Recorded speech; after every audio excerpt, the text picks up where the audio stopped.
ভূগোল স্পেশালে আজকে আমরা জানব ভারতীয় কৃষির প্রধান সমস্যাগুলি কী কী। 3 নম্বর প্রশ্নমানের এই প্রশ্নটি মাধ্যমিকেও অনেকবার এসেছে। ভারত কৃষিপ্রধান দেশ, আর ভারতের কৃষির অনেক সমস্যাও আছে। এই সমস্যাগুলি হলো: 1. মৌসুমি বৃষ্টিপাতের ওপর অধিক নির্ভরতা।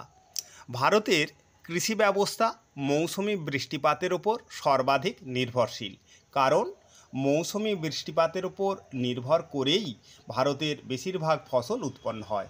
কিন্তু বিশ্বব্যাপী জলবায়ু পরিবর্তনের ফলে ভারতে মৌসুমি বৃষ্টিপাত ঠিক সময় মতো হয় না, আর সেই কারণেই ভারতের কৃষিজ উৎপাদনের যথেষ্ট অনিশ্চয়তা দেখা যায়, অর্থাৎ ভারতের কৃষি উৎপাদনও অনিশ্চিত হয়ে পড়ে। 2. হেক্টর প্রতি উৎপাদনের পরিমাণ কম। ভারতের কৃষিজ ফসলের হেক্টর প্রতি উৎপাদনের পরিমাণ খুবই কম।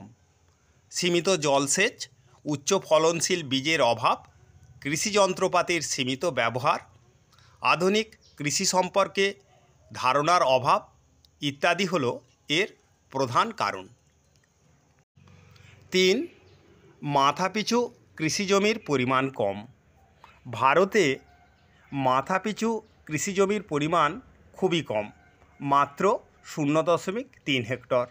কিন্তু উন্নত দেশগুলিতে মাথাপিছু কৃষিজমির পরিমাণ অনেক বেশি। উন্নত দেশগুলিতে মাথাপিছু কৃষিজমির পরিমাণ 11 হেক্টর। ভারতের জনসংখ্যা বৃদ্ধি, অপরিকল্পিত নগরায়ন হলো এর অন্যতম প্রধান কারণ।